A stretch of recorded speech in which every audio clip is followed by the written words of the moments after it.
It's official. I opened up my final box of Outlaw of Thunder Junction. And there's a reason that this is actually my final box of opening it. I'm going to go through with you. If you watched the video before this, you got to enjoy me opening up 36 packs Outlaw of Thunder Junction.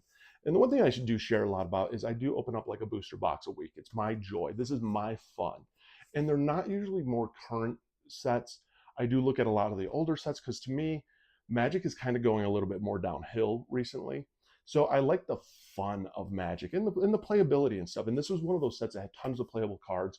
There was two cards I was looking for. I didn't get actually out of this, which was Grand Arbiter and also Twin Peaks Terror. So those were the two cards that I really wanted. Didn't get either of them. I did get some good pulls. Didn't get a mana drain out of the last two boxes that I pulled. Since I've been ripping these, I've gotten a 3 mana drains, I want to say. Great card if you've never played mana drain in your decks. I will say value on this also is starting to outprice itself. If these were still 140, I would buy more of these, but I'm starting to see them more for the 165, 175, $200 range, and I don't see the value there anymore with it. If you've never pulled one of these before, I do see value there. So don't just take it how I'm saying like, oh, there's no value in this set. No, definitely a high value set, tons of commanders and stuff that you can build. But if you already have a big base like I do of cards, to me, it's not worth it.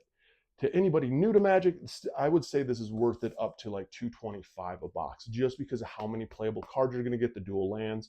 And I'm going to take you through and show you my top cards that I got out, what I use them for, and how good they actually really truly are. I do share a little bit on the value. Remember, when it comes to Magic, this is probably one of the worst investments that you can do, because all they need to do is reprint a card or ban a card or change something, and guess what? The value of that card tanks.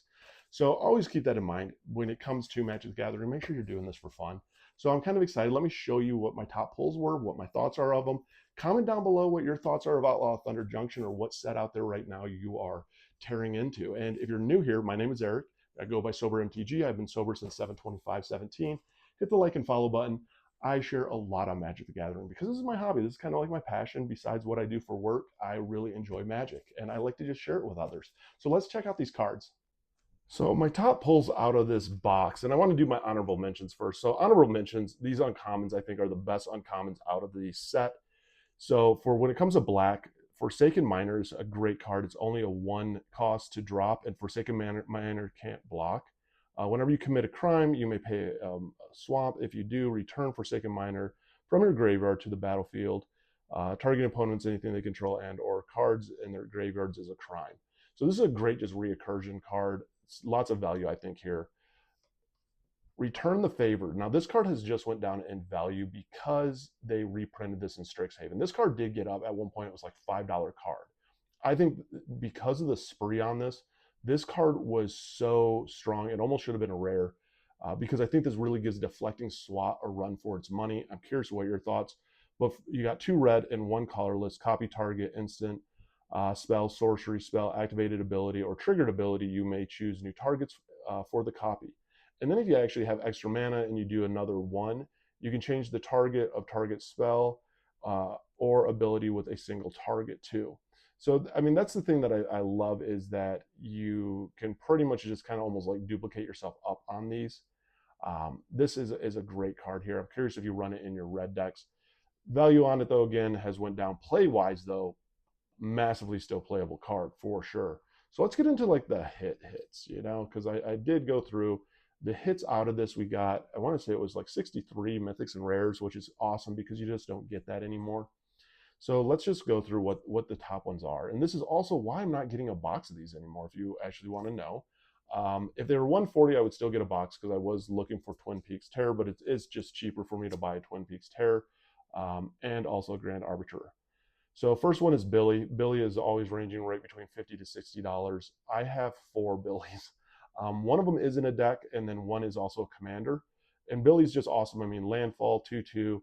Whenever a land enters the battlefield under your control, put a +1/+1 counter on target creature. You have a doubling season out, just doubles that up. And then you can also 5 to 2 force and 3 colorless, double the number of +1/+1 counters on each creature you control. Super just powerful, unhinged card. If you know when this card gets going, especially as your commander, you will take over the board. This is the most powerful, best card that I did pull out of this last box. Second, I pulled is a Vault-Born Tyrant. This is a phenomenal card out of Big Score, which is one of the sets out of Outlaws of Thunder Junction. 6/6 dinosaur, 7 to drop. Trample. Whenever a Vault-Born Tyrant or another creature with a power 4 or greater enters the battlefield under your control, gain 3 life and draw a card. So you got life, you got drawing cards. When Vault-Born dies, if it is not a token, create a token that's a copy of it, except its artifact in addition to other types. Solid card, massive value, still in the $40 range. This is in my dinosaur deck, my Velociraptor deck, and I do have 2 other ones of these that I actually don't now use, and that's part of the other reason I am getting away from Outlaws of Thunder Junction. But it is, again, phenomenal set if you've never ripped Outlaws of Thunder Junction. I do always strongly suggest too, if it comes to when it comes to boxes, buy the singles, not the boxes, unless you really are like me and you would just enjoy ripping boxes open. Next gets a little bit more clouded. For me, Jace Reawakened. I don't use a lot of Planewalkers, but Jace Reawakened I love for one reason. It's only a 2-drop for the islands. The downside to this, though, is you cannot cast this spell for the first 3 turns of the game. So that's what holds this back, because this card is ultra power. Comes in with a 3+1 to draw a card, then discard a card. I mean, the draw mechanics on this is huge. And then you can also exile a non-land card with mana value 3 or less from your hand. If you do so, it becomes plotted. If you don't know what plotted is, well, I can do a whole video on some of the different basics of Outlaws of Thunder Junction. -6, until end of turn, whenever you cast a spell, copy it, you may choose new targets for the copy. That's really strong too. But the big thing I think that made Jace so strong is just that +1, the drawing and discarding. Just extra draws to me are huge. Number 4 is Oko, Thief of Crowns. Create a food token. It's only 3 to drop for this Planeswalker, again, which I think is solid. And then it's +2 to create a food token. So it instantly goes up to the 6, which means you can actually exchange control target artifact creature you control with target creature an opponent controls with power 3 of less if you want to. But there's so much. You can do the elk creature, you can do the food token, just a solid Planeswalker. And this one you can cast out as soon as possible. Now we go into non-Planewalker cards. Imp's Mischief, this is a CEDH almost staple, I would say, for black. And Imp's Mischief is awesome. It's in the read all about it's here. The exchanging a target of a spell with a single target, you lose life equal to the spell's mana value. So it's kind of like deflecting swap, but for black, and you're going to lose a little bit of life. All in all, a super, super solid card. These are my top 5 right there, but then I'm just going to kind of do more honorable mentions that I do think are awesome that you should be aware of if you haven't played this set. Cabal, Profiteering Mayor, is a great commander. 2/4, whenever one or more tokens enters the battlefield under opponent's control, for each of them, create a tapped token that's a copy of it. This ability triggers only once every turn. Whenever one or more tokens enter the battlefield under your control, each opponent loses 1 life, you gain 1 life. Great against token decks, tribal decks, solid commander. I think this is a really fun card to play. The next one is Mindbreak. Mindbreak is awesome. 2 and 2 colorless. It's an instant. If opponent casts 3 or more spells this turn, you may pay it for 0 rather than the spell's mana cost. So if you're just getting hammered with some spells, you can play it for 0 and exile any number of target spells. I mean, this is solid. Think about that. They cast 3 creatures this turn. You can 0 it and you can exile any number of spells you want to. This is one of those that will piss people off. That's why I think this card is so awesome. And then my big one here that I was really stoked if you were watching the box opening to pull is Geralf, the Fleshwright. This is a great either in a tribal deck for zombies or as a zombie commander. Whenever you cast a spell, during your turn, other than your first spell, that turn, carry a 2/2 blue and black zombie rogue creature token. Whenever the zombie enters the battlefield under your control, put a +1/+1 counter on it for each other zombie that has entered the battlefield under your control this turn. Great card, can amp up huge in zombie decks. And then last but not least, I did want to share this card if you haven't pulled from Outlaws of Thunder Junction. High Noon is great. This is an enchantment, especially if you're playing white and red. A lot of people do play that combination. Each player can't cast more than one spell each turn. This is just one of those locking up spells.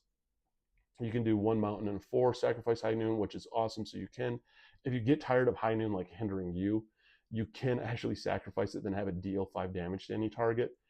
But this is one of those cards that just causes just headaches. Solid card out of this set. I am curious what your thoughts were on Outlaws of Thunder Junction. I'm definitely going to miss pulling some of these. I would say if you are, like I mentioned, brand new to Magic and you haven't really ripped much from this set, I think the value on these boxes is to $225 roughly, is what I would pay if I had never opened one before. Being that I have opened so many of these, and I have so many cards from this set, I don't. To me, 140 was a good value. 165 was the top, and you're gonna see these probably go up in value for more, just because of how the reprints have been going on. So I am curious what your thoughts were on this. If you're new, hit the like and follow button. Share a lot of content like this, and I enjoy sharing it with you.